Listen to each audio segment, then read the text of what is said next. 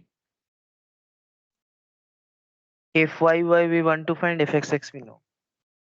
Fxx we know, right? Yes.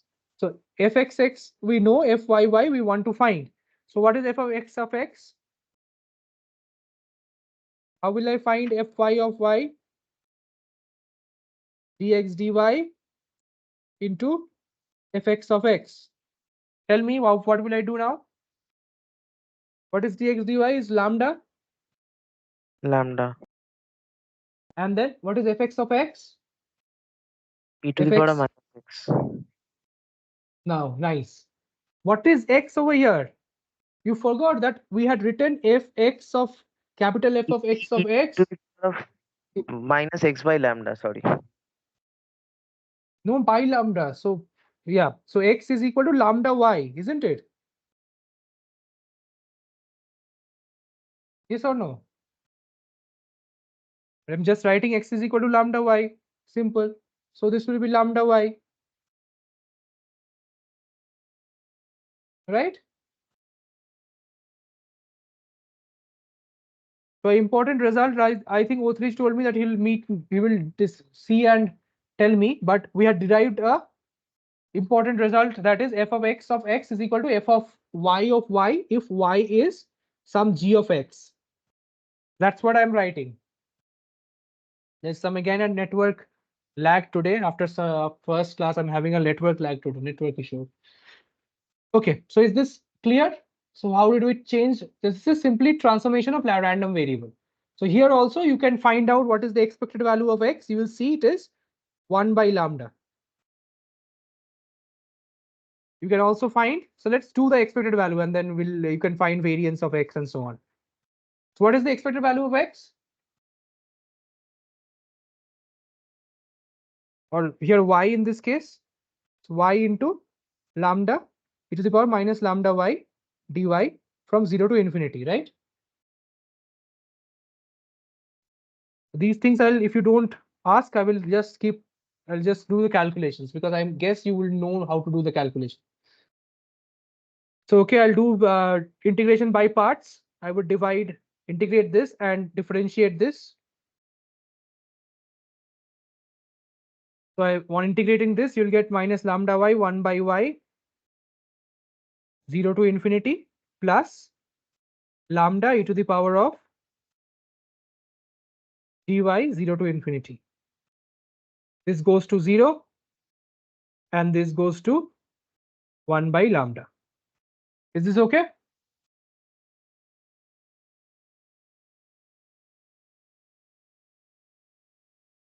Any doubt? So you see the expected value has shrunk. As he was telling me, Partho was telling me the expected value has shrunk. So if this was lambda exponential 1, this is exponential lambda greater than 1. Right? So your arrivals would be much faster. So if you have something that is appearing very fast to you, you can use a lambda parameter to make it faster, right? Is it okay? Now, as you were asking me, Utrich, sometimes you can have things that decay faster, right? So in that case, you can use a lambda that is greater than 0, greater than 1. And if something decays very slowly, you can use a lambda that is greater than 0. Is it okay? And then you will have an expectancy larger or smaller. Yes, understood. Okay, I think we have done a lot of random variables now. And I'll give you a homework. This is also, I'll give you a hint and then you can solve it. I'll give you the hint. Maybe that will be useful. So the question is expected value in terms of CDF. How can you write expected value in terms of CDF? We know the expected value in terms of PDF, right? Expected value in terms of PDF is given by. So now we have gone out of distributions. We have seen exponential, normals, Poisson, Bernoulli, everything, geometric, and binomial. Now we are going back to more general characteristics. And this is the last part of the statistics part of this course, where we will be seeing general properties of the random variables and how to use them. So I want to write, if I do not know what is the PDF, if the PDF is not given to me, which is sometimes, as Chirag last told me, is not given, not available. So how can we find the expected value? There should be a way, right? So I should be able to find it in some way. So say f of x dx. For now, let us consider that this is PDF does exist, but this holds for all distributions. So now if I write x from minus infinity to infinity, I'll do a trick and then I'll be able to solve this. What is the trick? The trick is I'll divide the integral into two parts, x f of x dx and 0 to infinity x f of x dx. Right? Now tell me, what can help me to solve this integral such that I am able to retrieve this expected value? This expected value on the top in terms of the CDF. We have PDFs here. So how do I relate CDFs and PDFs? How do I relate CDFs and PDFs? By integrating. You integrate or differentiation of the CDF is the PDF. So dfx dx is the CDF, right? CDF's differentiation is the PDF. Yes. So do you agree? dfx is fx dx. So I'll just plug in this value over here.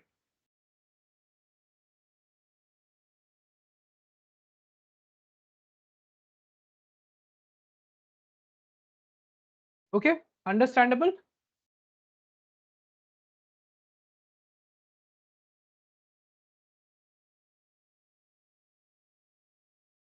Okay.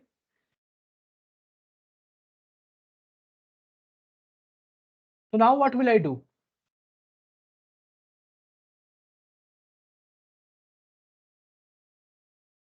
Okay, in case there's no more reply, we'll stop early today.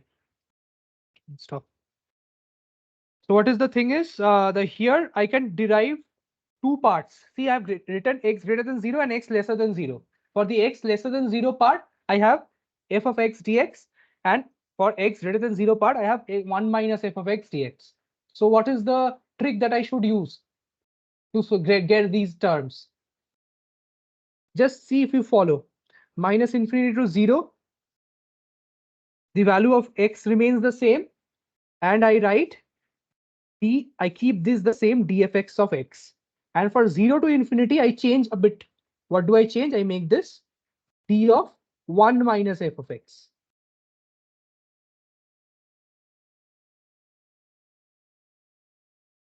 Okay.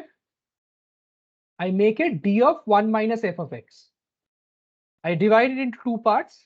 One part I write it as df of x, another part I write d of 1 minus f of x. Do you agree? This differentiation again gives me minus of d of x. And I get back the same equation on the left hand side. Now what can I do? And what did I do that? You just see. So I can integrate this and differentiate this in integration by parts. So what will I have? X f of x from minus infinity to 0 minus integral of, tell me, right? Plus 0 to infinity 1 minus f of x dx. And what else do you have? You have 1 minus f of x into x from 0 to infinity. Now tell me, what would be the first and the last terms?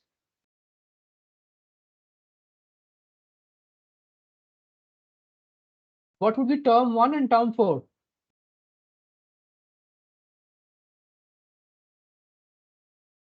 What is fx at minus infinity? 0.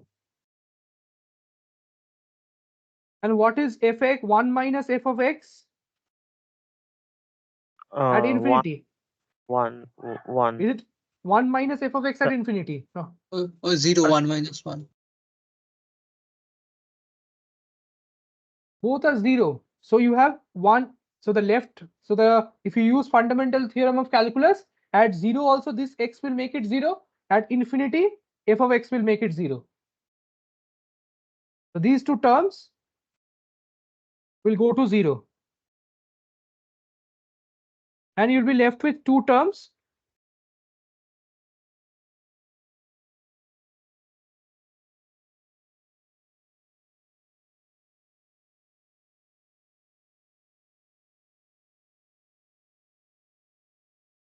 This is the expected value in terms of the CDF. So I'll give you a homework to maybe try. Use CDF of exponential to find its expected value.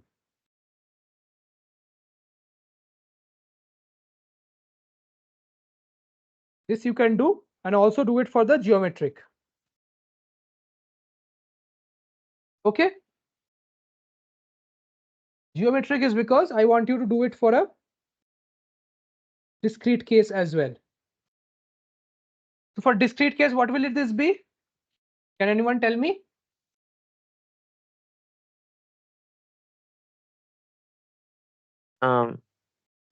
Which one? So this integrals are for continuous case, yes or no? Summation. So this would be replaced by a summation from 0 to infinity, and this would be replaced by summation from minus infinity to 0. Okay. So that was an interesting thing. Maybe sometimes you will not get the PDF. You can still find its expected value and other properties using the same rule, right? Even variance and so on.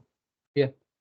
I have a doubt. That is that if I take the summation 0 to infinity of 1 minus f of x over here, so in the first term where I get the summation 0 to infinity of 1, that gives me a bit of undecidable term, right?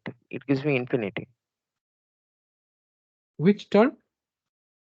If This I term? do if I do summation, no, when you are speaking of the discrete case, so it's summation 0 to infinity of 1 minus fx of So in x. discrete case, you would not have all values of, so the sum itself will converge, has to converge to 1, right?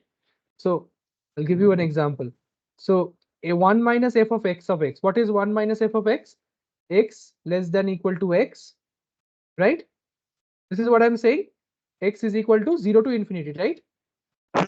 Yes. Now, what does this mean? Say your x values can be 0, 1, 2 without loss of generality because it has to be a countable set, right? Oh, yes.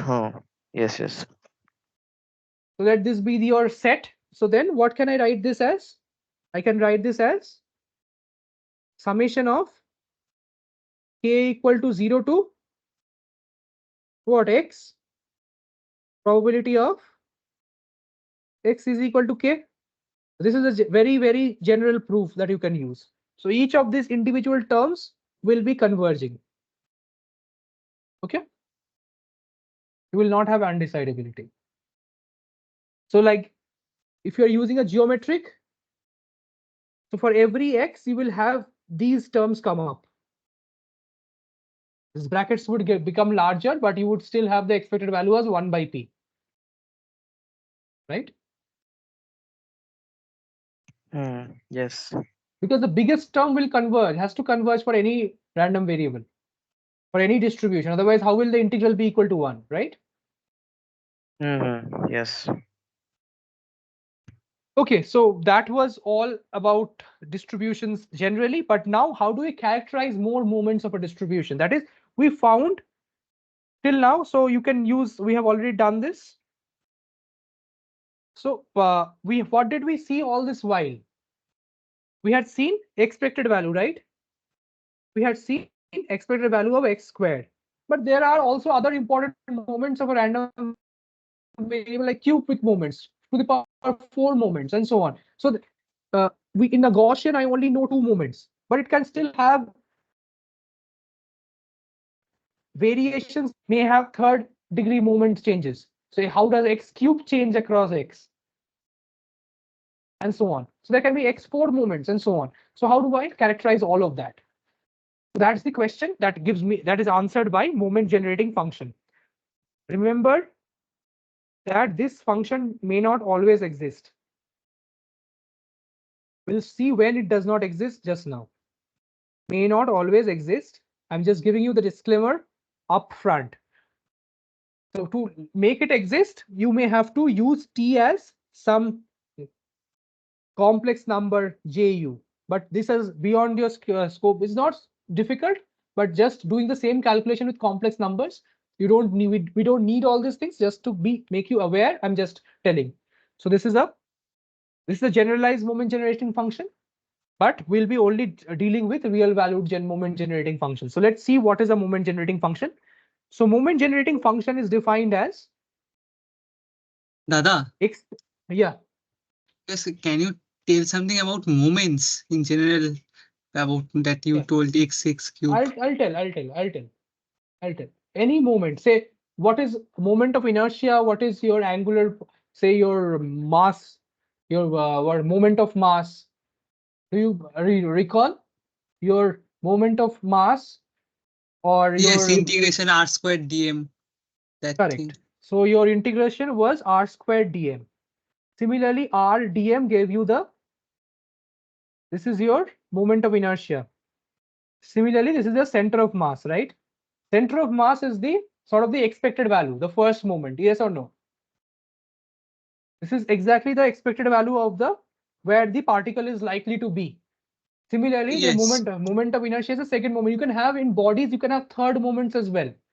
They are used in engineering terms, in more in mechanical, civil, and so on. You can have third, fourth degree moments. Necessarily, not necessarily, they characterize a phenomena like a rotation or something. They can characterize some subtle degrees of freedom as well. Similarly, you can have, so kx to the power k is known as the kth moment of anything. Kth moment. From the definition of physics itself. So moment of inertia is the second moment. Your center of mass was your first moment. The third moment is not well characterized. So generally we take variance and expectation in general, but if it is useful to know all the moments, because if you know all moments, then you exactly know the distribution. This is very complicated proof, will not do it, but this is good to remember that if you know the exact moments, all the moments of a distribution, then distribution is 1, 1. You can have a uniform random variable and a Gaussian have the same moment mu and sigma, right? I'll give you an example. Say you have a uniform -1, 1, right? What is the expected value or the first moment? So this is, say, distributed as uniform -1, 1. So please tell me what is the uniform, what is the, this is, say, u1. So what It will is be 0. expected value of u1 is equal to 0. Similarly, if I take -2 to 2, what is the expected value? Again 0. Very good. Is still 0. But do you see the variances are different? I think one of you solved the variance term. It was b minus a by 12, right? B minus a squared by 12 was your moment, right? As far as I remember. Variance of, so variance of u2 is how much? It's 4 squared by 12. On the other hand, variance of u1 is 2 squared by 12. Do you see how different they are? So if you know only one moment, you may be misleading about a distribution. If you have no more moments, you can exactly say how similar they are. I hope this solves most of your doubts, right? I'll give you one more example. Say I have one Gaussian random variable, right? Such that it's 0 mean and say 1/3 standard 1/3 standard deviation or variance, right? Do you see the same? It has the same variance as uniform 2. Yes or no?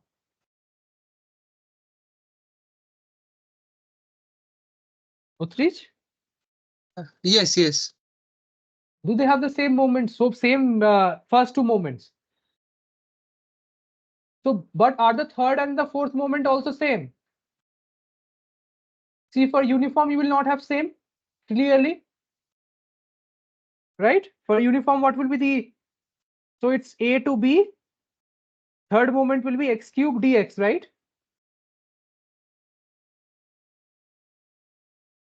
So you will have x cube by x to the power 4 by 4 from B to A. Something, this will happen. This is the fourth moment, and that will not be same as the normal distribution. A normal distribution's third moment we derived in last class, all odd moments are 0. Did you understand? So now with the moments of this distribution, we want to characterize the distribution itself. It may be useful to use these moments as features in machine learning. Understood? So in that case, we would have to use multiple moments and not just the first two. Then you will be mixing up normals and uniforms and any distributions. Is that okay? Yes. I hope that is, I gave the most comprehensive reason of using moments. So you need multiple expectations. So you need all the expectations. So how do I club all expectation into the same equation? Can you tell me? Can you like think of a wild guess? How can you club in? So we define all the moments of a random variable x in terms of a variable t in this form. Now we write mx, x is the random variable, and t is the running variable. Okay. What do we define this as? How can we get all the moments in the same equation? Recall which infinite series has all the moments in it. So I'll give you the answer if in case you don't recall. Exponential, right? Exponential has all the, so what is the Taylor expansion of exponential series? So this is defined as the moment generating function of a random variable. We'll solve examples, it will become clear. But first, let me intuit why do we define this as the moment generating function. The benefits I have discussed. So this also, when the MGFs match, two random variables match, I've told. Now you tell me, why do I? Okay, so I'll write it here itself just for brevity. Tell me, mx of t I have defined as expected value of e to the power tx. My question here is to you, why do I write e to the power x of tx? What was I after? I was after expected value of x, expected value of x squared, dot dot dot, expected value of x to the power n as limit n tends to infinity, right? I was after all these moments, right? Does this give me all those moments? Yes, because by property of linearity of expectation, if I No, break it, before linearity, you have to do something else, right? E to the power tx. Someone I else will tell me. Linearity, you have told me. Someone else will tell me that. Okay, first we will Here, so expand and then add up individually by linearity. very good. So linearity, Partho told me, Otrish told me, will expand this. So what will be the, this is the Taylor sum of exponential. So you get by linearity of expectation from I equal to 0 to infinity, expected value of x to the power I.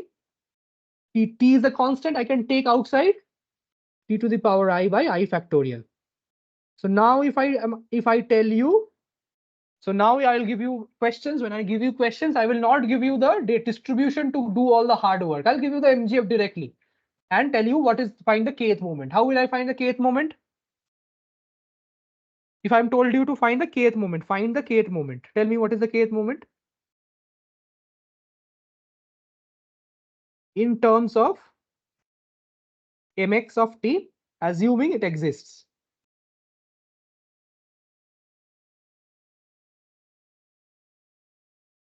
So as I was telling, it may not always exist. In case an expected value does not exist for this may go up to infinity, and that in that case, it will, if this is infinity, then MGF is not defined. So all expected value of x to the power I must be finite for MGF to be defined. You'll remember this, right? We have derived this, therefore it's very easy to see. If a term in this sum becomes infinity, then you will not get a solution. Okay, that was a side story. But if I'm asking you what is the tth or the kth moment of this distribution, what will I do? So I need expected value of x to the power t, but I'm only given mx of t. What will I do? Any idea? Anyone? Okay, so if I take k derivatives of the right hand side, what will I get?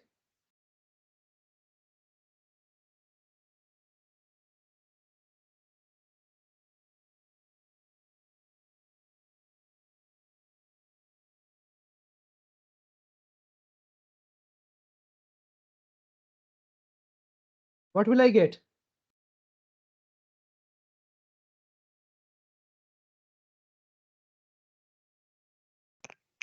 That t to the power I will be broken up into I minus k factorial into Yeah. So do you or see I. all the, yeah. So all the derivatives before k to the power t to the power k, all terms with power less than k with exponent less than k will go to 0, right? Yes or no? Just as a naught x plus a naught plus a1 x squared is y. If I take one derivative, what will I get? I'll get a1 plus a2, right? Similarly, so your 0th term has gone to 0 automatically. Similarly, if I take double derivative, all terms less than k has now gone, only the second term remain. And if I'm told to find, so if I had a third term as well, what would have happened? Tell me. So if I am told to find the second coefficient, what would I have done? I would have placed x equal to 0 in the second. Exactly. So if I take the derivative of this, what will I get? I will get all the terms from I greater than equal to k, as Partho was telling me. And I would get x to the power I, t to the power I minus k by I minus k factorial, right? Or I'll get k factorial. Yeah, I minus k factorial, something like that. So you will have, is it I minus k factorial? Will it be I What is the minus k plus 1? Yeah, let me just check. The numerator will be I minus 1 dot I minus k, right? So k derivatives I have taken. The third will become, so two derivatives, third becomes 2, yes. So this will become I minus k minus 1 dot. I'll multiply those in the denominator. So I will be left with k minus 1, you're saying, right? Yes. Yeah, so I into I minus 1 into I minus 2 dot I minus k by I minus k factorial, right? So this is all, these are all the terms. So I minus k factorial up to I minus k factorial. In the numerator, I can get I factorial. And for that, in the denominator, I would have to multiply up to I minus k minus 1 factorial. So you will end up getting all those combination terms. So anyways, this is immaterial. What will you do? You will put a t equal to 0. If you put t equal to 0, all those terms will vanish and you will be only left with e to the power x equal to k. Yes or no? Do you agree? That's the only term that did not have a t power.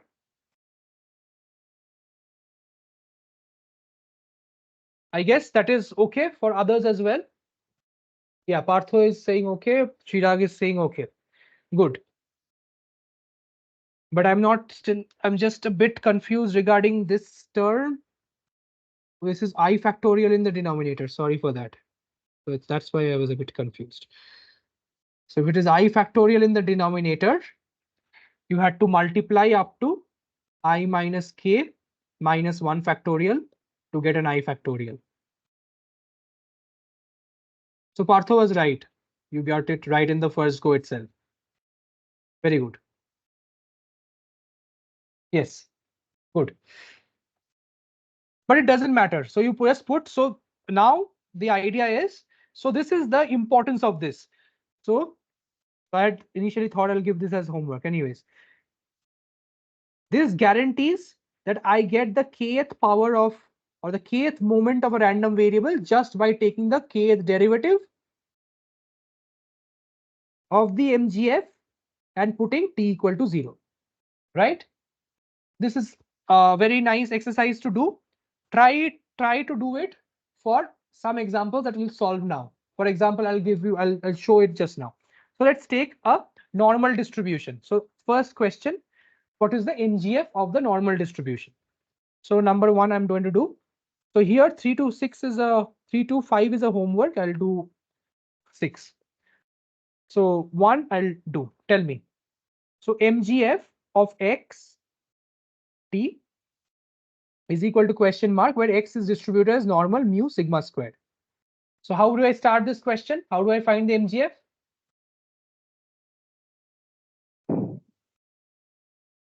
Go ahead. So first I find the Expected value. e to the power tx, that integral I will solve. Okay. So you will try to solve e to the power expected value of this. So by what theorem will I use that I proved in the first few classes? Lotus, right? Lotus. And what is the PDF? So this function's expected value I'm finding. Just to recall, expected value of a function is nothing but g of x into the distribution function or the density function in this case, right? So you will have t of x into what is the distribution of PDF of this exponential of this random variable of a normal random variable is this, right? Yes or no?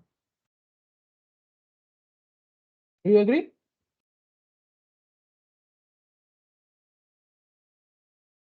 There's nothing to question here, I guess. You can do the math. I'm leaving the algebra. So I'll just give you the overall intuition how to do the algebra. So minus infinity to infinity. What will I have? Px minus xu x minus mu squared by 2 sigma squared, right? Is it okay? So how will I solve this? Any idea? Which integral do I know? Which integral solution do I know that we did last time? I know the integral solution for e to the power z square, right? I know the integral minus infinity to infinity minus z square by 2. Yes or no? For any z. Do you agree? Yes, so that entire thing. This we had made equal to 2 pi, root 2 pi, right? Last day we had done that. So, but this entire thing has to be made a square, right? Simple, single squared. That's what you're telling me? Yes. Okay. So what will I do? Minus infinity to infinity. What will I have? X squared plus mu squared. X squared plus mu squared minus 2xu and minus 2 sigma squared tx. I guess now the computation is, you have to do the computation also. How do I make it a perfect square?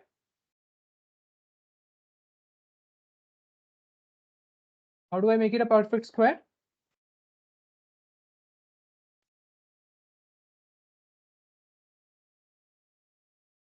So what is the 2xu term? You have x u plus ut plus sigma squared t. Yes or no? Yes, so you just take that t, you include it in the next half. Include it as in. So I have x squared and mu squared I have already taken. Now these two terms I have already got here, right? This is this. So I have already got x squared. So I would need t mu plus sigma t whole square, right? To get this term.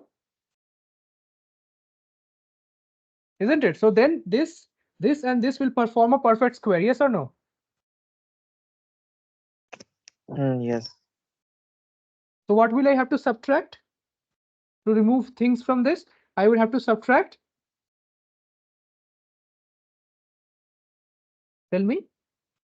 Minus t square mu squared minus sigma to the power 4 t square. Yes or no? Yes. You can do the math and it is very simple. You'll get mu t plus sigma square t square by 2.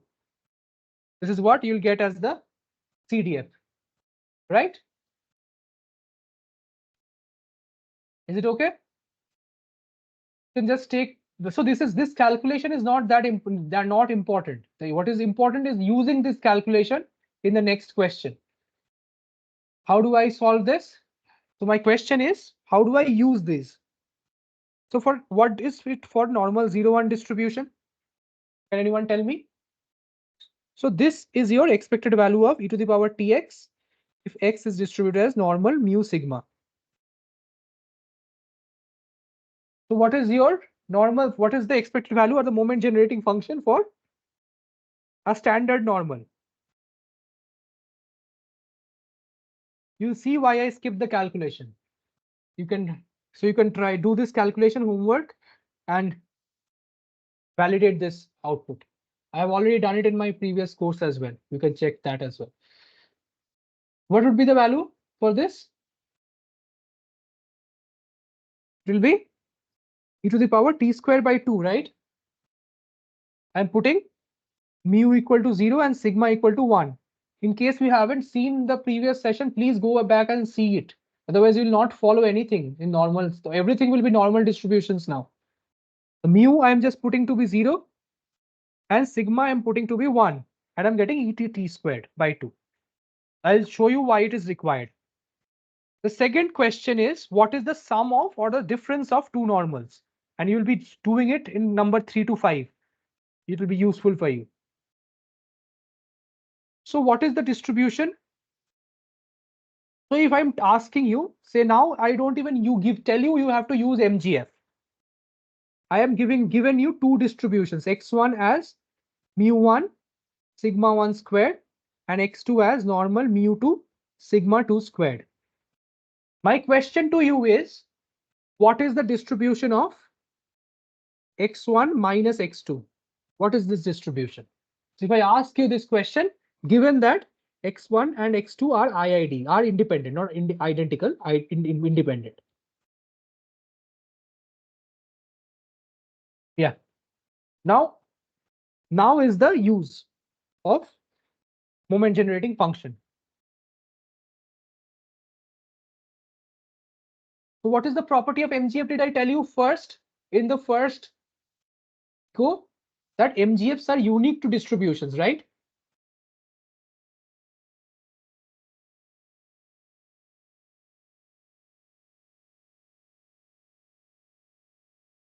So now if I'm telling you what is the distribution of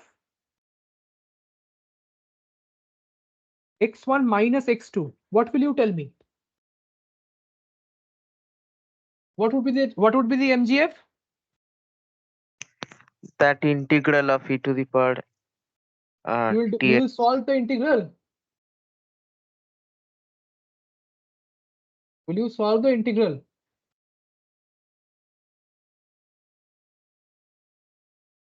Write the definition first. Tell me what is the definition in terms of expected value.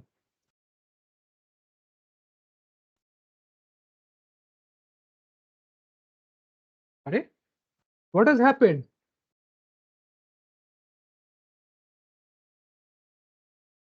What is the random variable here? It's the difference of these two random.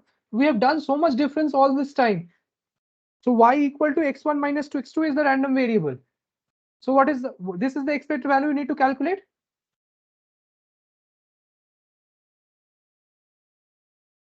Ask na question if you don't understand.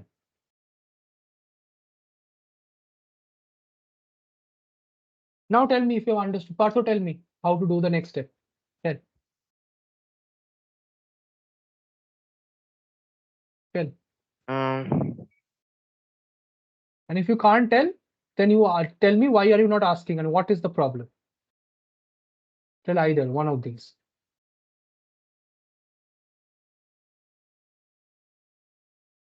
Did you understand the definition of MGF? Yes. Did you understand how did I calculate MGF for the normal distribution? Yes. Did you understand how did I put normal mu equal to 0 and sigma equal to 1 to get the MGF for the normal distribution of normal 0, 1 distribution? Standard normal? Plugged in the values. Yes. So now my question is, I'm giving you two distributions and I'm telling you what is the distribution of the difference. And I'm telling you it's very difficult to do it with integration. I could have done it using probability x1 minus x2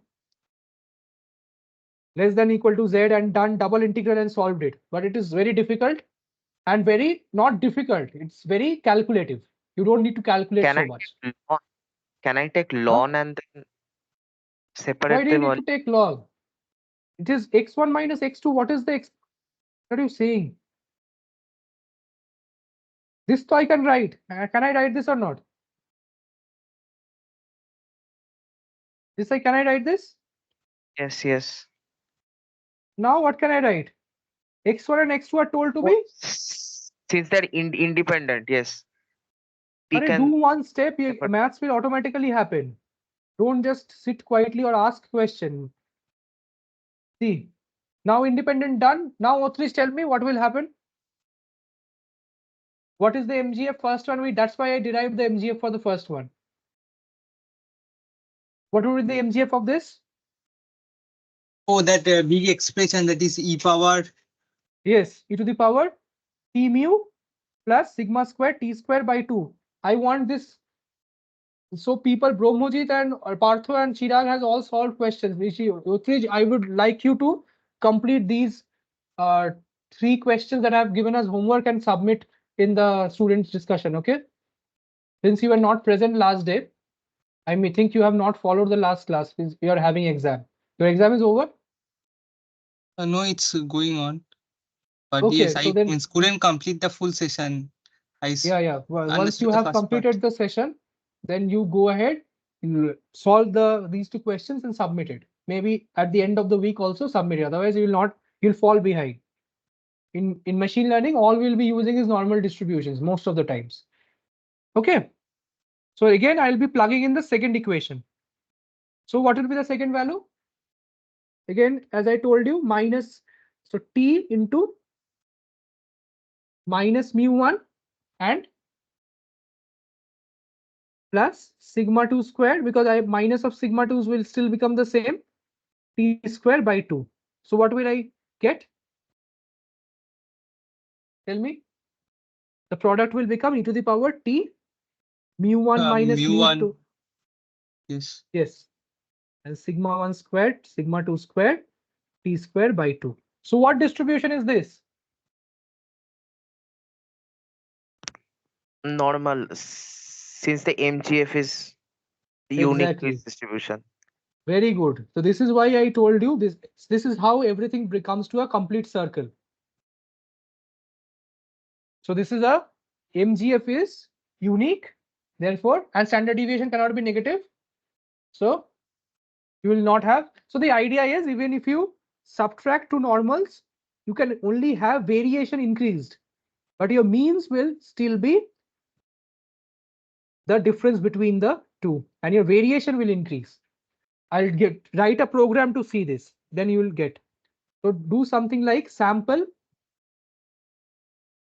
x from normal, say 0, 2, and x2 as normal 0, 4. Or let this be 4. The variance is 4. Variance is 4. Okay, sigma square is equal to 4. And sigma 2 squared, and this is say 2 equal to 9. And just see what you get. And see if it is matching the distribution that I have told you from theory. See if this x1 minus x2 matches. By taking the sample, subtracting them and seeing the histogram. So histogram of x1 minus x2 you see, and see if you're getting the same histograms, and then sampling the from this. Similar, if it is in the case of x1 plus x2, then the If it is in the case, yeah, case of if x1 it plus x2, x1 then plus x2, means will be added up, and yes, that's your sigma question. remains the That's same. your homework questions for number 3. Number 3, you have to add n sigmas, n random variables which are normal, uniform, 0, 1. Then you have to do it for exponential also, and do it for IID exponential, not IID independent exponentials. I want you to do that for the Poisson. I'll do it. Do it for Bernoulli also. Poisson, I'll do it now. Give me 10 to 15 minutes more. I will complete up to this central limit theorem, which ends the moment generating functions usage with the homework. We can start with joint distribution next day, which is an independent topic. Okay, so for x is distributed as Poisson lambda. So x is distributed as Poisson lambda. Then what is the MGF of x? Question number 5 or 6, part 2. So first step, tell me what is the PMF of x. Recall the PMF. We had derived the PMF from a binomial distribution. It is lambda to the power k e to the power minus lambda by k factorial, right? Now I have told you to find the expected value of e to the power of tx. Now tell me, so go step by step. How will I solve this?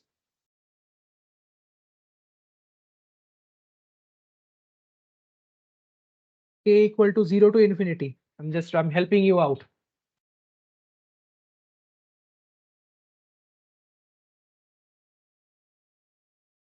No one can help me.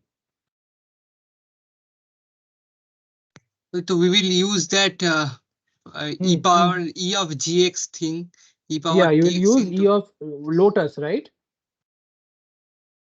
Gx probability of x for a discrete random variable. Now tell me, you will use, so I understood lotus you will use. Tell me what will I write? Lambda to the power k e to the power of minus lambda into e Right. k fact This into is e to the power of tk. understood. E to the power tk is your value of the function. This is your g of x, right? So g of k will be e to the power tk. Agreed? Yes. Good. This is why I'm asking you. Once, as soon as you plug in the values, you will understand the concept. So now tell me, how can I solve for the Poisson distribution? How can I solve this? It's a very complicated sum, looks like. So if I do lambda into e to the power of t Power t whole to the power k. to the power k, yes, by k factorial, then I can K. expand this in the e of x form. Okay, let us see. So this you wrote, and I don't even need to expand it as you're saying. I'll show you why. I have this. Yes or no? This is my term. Yes. I'm just reordering it. Do you agree that if I can write this as e to the power of lambda e to the power t, lambda e to the power t to the power k by k factorial, k equal to 0 to infinity, I'll get this, right? I didn't understand This that. I already know. This Means sum I didn't understand that e to the power of minus lambda e to the I power will of t. What did you I wrote? am trying to bring this term. If I have to bring this term for a particular reason I'll show for, then what will I have to do? I'll have to multiply by, yes or no? Yes, yes, This yes. term is already, I'm just writing it here. So now this term, you can take this term as some z, this as some z. So now your new distribution is Poisson. So this term, what does it become? K equal to 0 to infinity, z to the power e to the power minus z, z to the power k by k factorial, which is nothing but summation for the Poisson z, right? Yes, means now I also This sum is 1, has to be 1. one second please. Means we are also over here. We have to show that the Poisson variable, if it is scaled by a factor or this transformation, the z, it results in a Poisson variable. Why do you have to so e lambda e to the power minus t, right? Is it so when you define Poisson, Poisson was defined according to any parameter lambda, right? Which is lambda was greater than 0. Yes or no? Yep. Yes. So why can't e to the power lambda t be a parameter itself? Lambda tilde. Oh, acha, acha. Yes. Okay. Okay. All are Okay. positive numbers, right? Yes. Yes. This turns out to be lambda e to the power t minus 1. The final thing for today is known as the central limit theorem. So before I go to central limit theorem, I'll tell you a story of the need for central limit theorem. Have you seen? So first day when I went out telling about the normal, what example did I give you? What was the example that I gave you? I gave you an example saying that when you see the marks of students in a class, or you see flowers, petal length, sepal length, anything, they are distributed like this in nature, generally speaking, most of the times, height in a class, marks in a class. So there'll be many people in the center, and as you go far away, there'll be only less number of people, right? Yes or no? This is what I had told you. So now if your height of your class was 175 and I removed 175 from everyone's height, what would be the mean of the class? So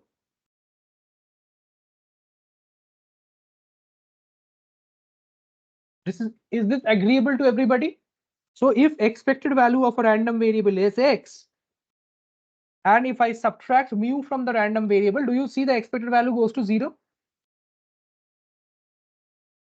Yes or no? By linearity, I can write this as expected value of x minus a constant mu. This is mu minus mu equal to 0. Okay. So in case of when you have multiple, many samples. So in real life, what do you have? You have samples from a random variable. You don't have the actual random variable itself. Okay. Okay. Are you understanding? So this is the universal distribution. So if you are given samples from a distribution x2 and so on, right, such that xi has a mean of xi, these are IID, is mu, and the variance of this is sigma squared, right? Then The samples means some values. samples mean, like last day we had done, samples means the actual value from a distribution. So what is a distribution? So a distribution gives you what is the probability that a value takes a particular value, right? Last day you didn't do the thing, that's why you're having confusion, right? Did you understand? So this is the, say this is the histogram. Histogram, you know, number of Yes, points yes. in a region. So if you take data, you will not get the real distribution in real life, right? You'll get data. Say you have heights. So in your class, let us write it separately. Then it will be clear. Yeah. So you have a data in your class 175, 175, 178, 165, 172, and so on, right? So the mean here is say 174 or something, right? Or 173 or something is the mean. So if you were given a distribution, you would have told me that you would have a closed form like a normal distribution if you go back and see the video. But in real life, what will you be given? You will be given these samples, right? You will not be given the distribution. There's no question of telling you the class has a distribution of this mu and sigma. You have to estimate that. You cannot know it from beforehand. Do you understand? So if you Yes, yes. plot, so between 173 and 175, how many data points are there? 175 and 177, how many data points are there? And so on. So you will get a tail distribution like this.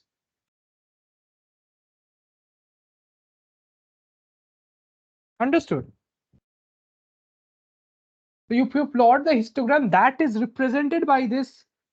If you plot the proportion, if you fit this normal distribution, then that is the normal distribution with the parameter mu and sigma. This is the mean height, and sigma is the standard deviation of the heights. So last day I told you. So is that clear? What do you mean by samples? Yes, yes. And you can, like, to be more clear, you can go and see the example Promojit wrote in the student discussion panel. He gave an example of samples from a uniform distribution and how we can make it into a exponential distribution. Anyways, the question is, if I subtract the mean from each of these, say 175, I subtract from each of these. So what would be the expected value? Now what would be the empirical mean or average? If I subtract the mean average from everybody, what would be the average? Zero. It will be in 0.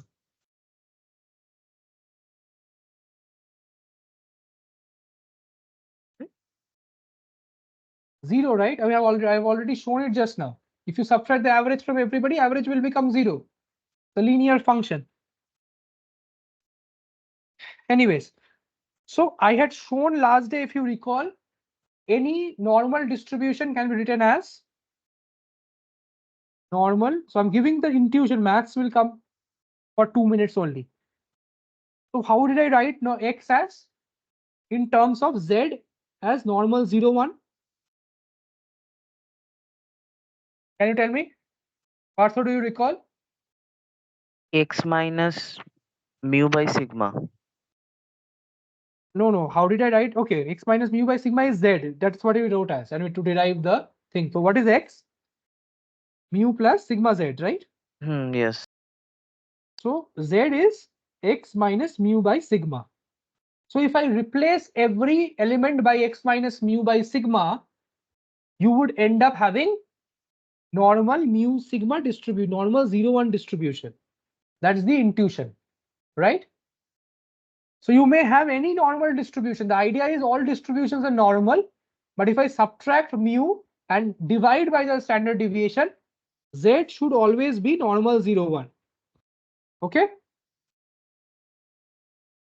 For every I. Is that clear? Let us see why. So if say variance of z is equal to variance of x minus mu by sigma. What is the variance of x minus mu?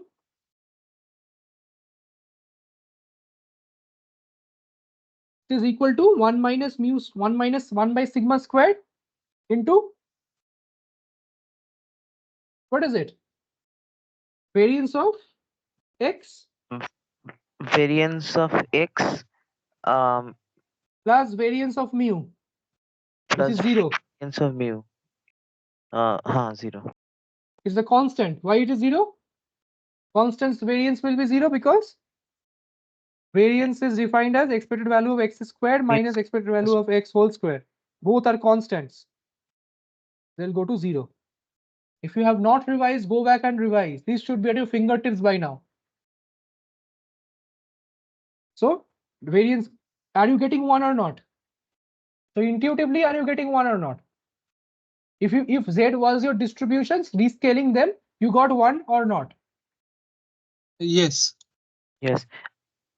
So Acha, you have, yeah. So, 1 second. Since every distribution can be identified uniquely by its MGF, so can we replace x minus mu in the MGF and show that it results in the MGF of z?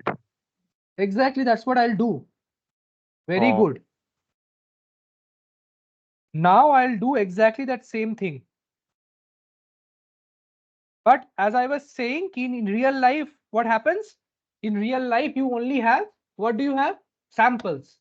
Yes or no? You have samples. In case if you have samples, you can only do sample estimate. At the sample level is the distribution a normal distribution or not. Let us try and do that. So let us do it. So I will take, so x1, x2, dot, dot, dot, xn. So you have n samples from this distribution. Xi is distributed as normal mu sigma, or no, not mu sigma. It did not need to be a mu sigma distribution. Just the mean and variance has to be defined as mu. This is the beauty. And the variance of xi is sigma squared. Xi is not necessarily Gaussian.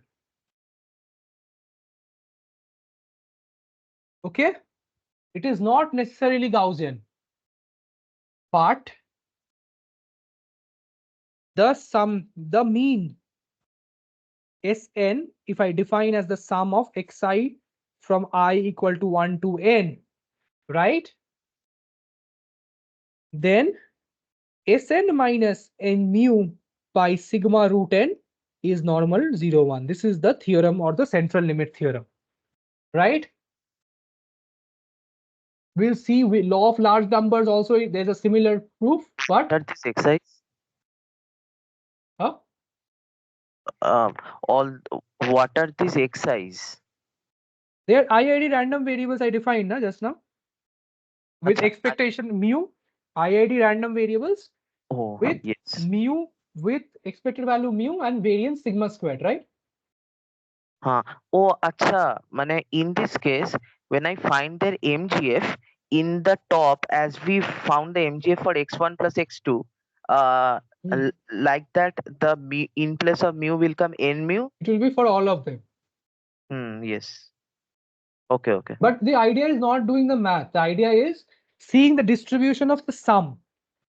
The distribution of the sum with the mean subtracted is going to show you a normal 0, 1 distribution, which means that if you do the sum again and again, you will only have a normal which centered at mu, right?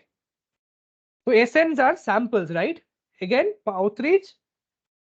So you have to do this experiment n number of times, that is get those random variables outputs n number of times. So you will get SN sample 1, SN sample 2, and you will see they turn out to be normal 0, 1, right? Yes. So So they if are the sample. I having will a give you the, yeah. so for example, means how do I take out SN? Means in one iteration, I sample from each of the xi's I will and give you that question. Let us do the math first, and then we will do the question. Let us derive the math, which is easier here. Okay. okay. Then that will be one liner. So the sum, I am saying the SN, this distribution is distributed as normal 0, 1. How can I do that as you were telling me? So let us write the MGF of this, right? So can I write this as xi minus mu sum from I equal to 1 to n? Do you agree? Exactly the similar thing that I was doing, subtracting the mean from the height of everyone Yes, yes. and divided by, yes or no? Now let us write the MGF. So if I have to write the MGF of Sn of t, what will it be? Expected value of t. Someone please.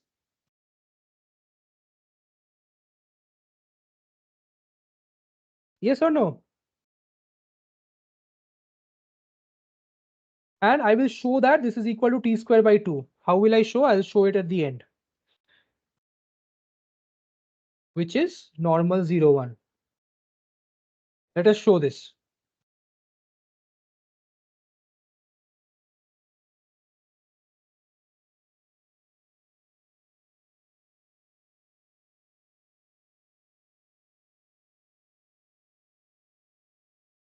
Is this clear? What I wrote about the MGF?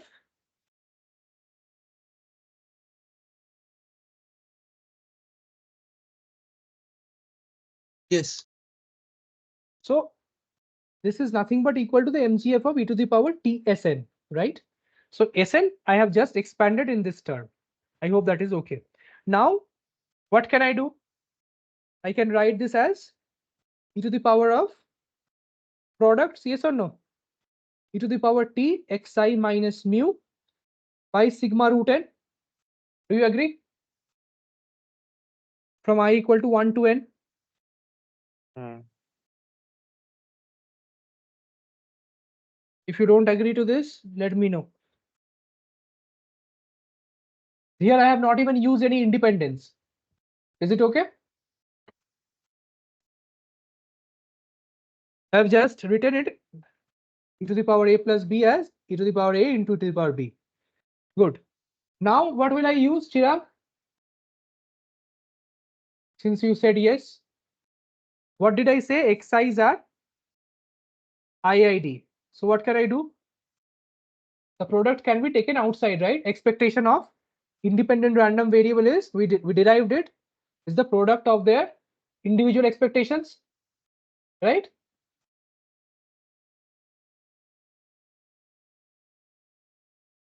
Okay, if you're not following, what can I do? Yes, followed. I can understand. Now you tell me then if you have followed. This also you followed then? Why I wrote to the power n? If you have followed, tell me why have I written to the power n? The last, not this line, then yeah, this line now.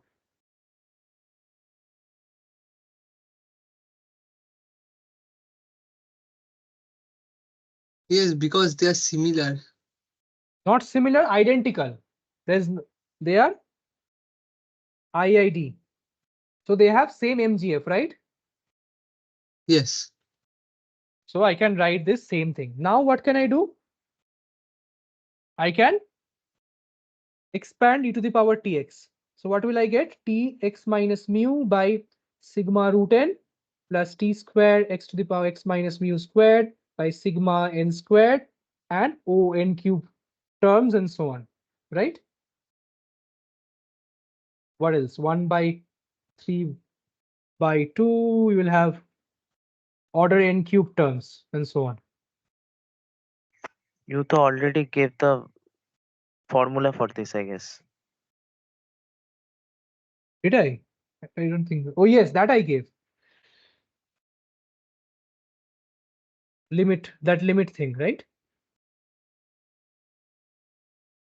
Now tell me, these terms as limit n tends to infinity, these go to 0, right? Yes. Yes, sir. By linearity of expectation, I will get 1, expected value of 1, 1 to the power infinity form. 1 plus 0 to the power infinity form will come up. Again, I have already shown this last. So again, I'm going to use linearity. I can use linearity because n is outside, right?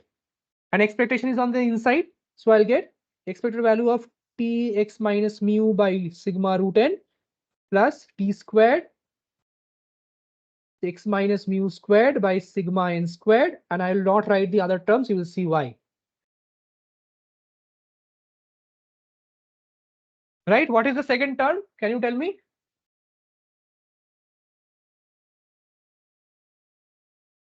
This term is 0, right?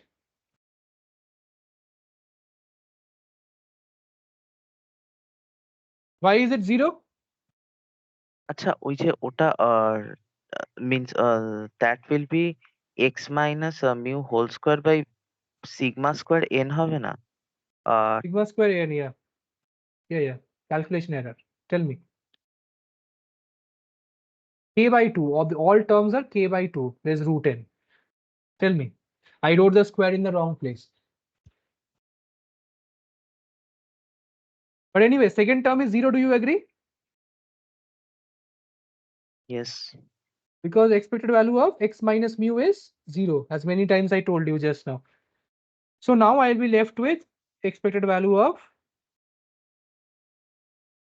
x minus mu squared 1 by sigma squared n into t squared plus order of 1 by n cube by 2 terms to the power n. So what did we derive these as? 1 plus 0 to the power infinity form is same as e to the power of n into 1 by sigma square n t squared. What is variance of or expected value of x minus mu squared plus limit n tends to infinity order of 1 by k to the power k by 2 where k greater than equal to 1. Right? Yes or no? Yes. What would be the first term?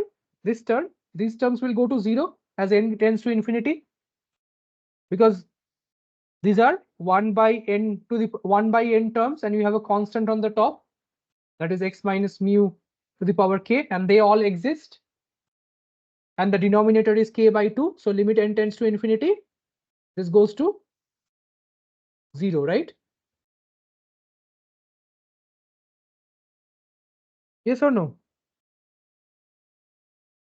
So what is the second term? This term?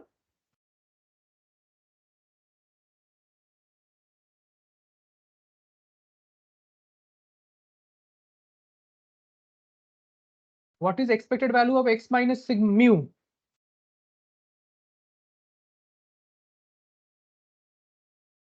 0, I guess. See what I expected value of x minus mu squared. 0, so I have already x minus mu I have put to 0.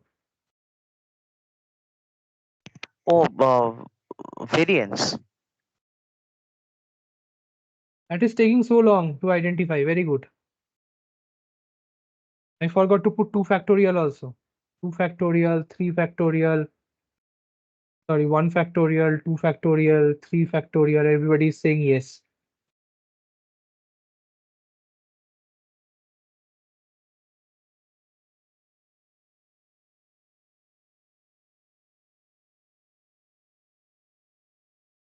So what do you get? E to the power t square by 2. Do you get or not? Right?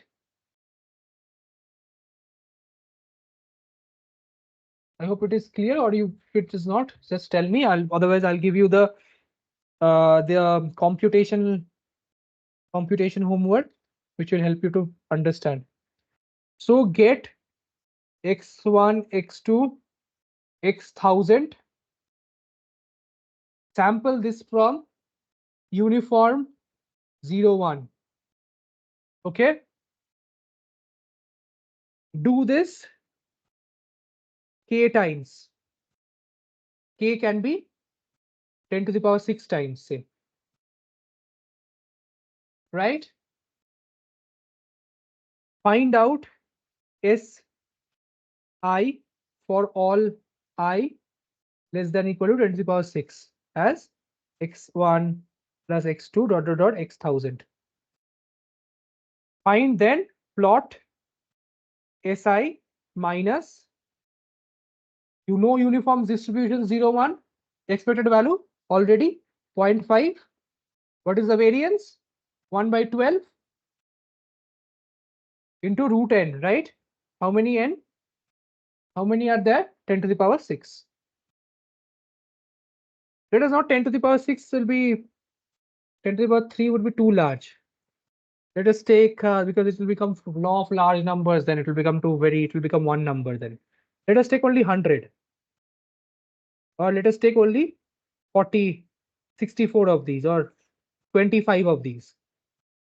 So that will be 0.5 into or 10 to the power 6 na? Yeah, into 25. Do it 25 times. 10 to the power 6, I will tell you next day why, but like finally when I come to law of large numbers, why 10 to the power 6 would be. You can also try 10 to the power 6 and see what happens. Try 10 to the power 6 as well. A, you try 25. B, you try 10 to the power 6. But you will see that even for uniform 0, 1, it will converge to a, by central limit theorem, to a normal 0, 1 distribution. The sum will converge to a normal 0, 1 distribution.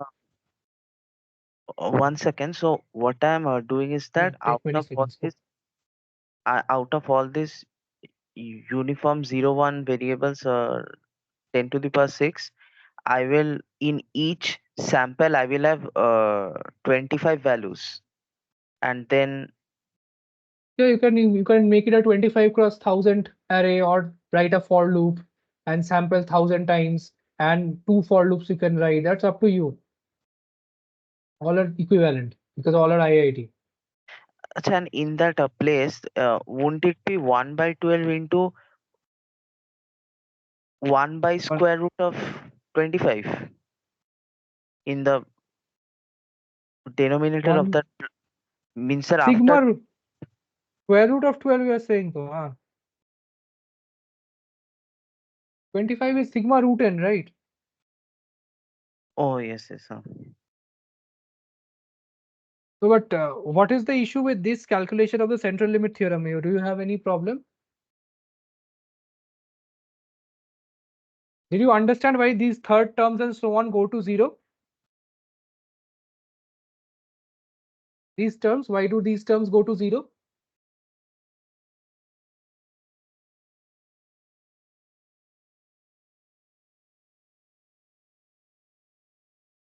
Okay, if you don't want to help yourself, go ahead. Stop. I'll stop today. Good.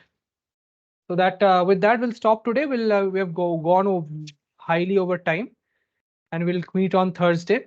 If you are, yeah, let's stop the recording. Yeah, denominator is greater than is a power of n. That's right. Okay, we'll stop recording.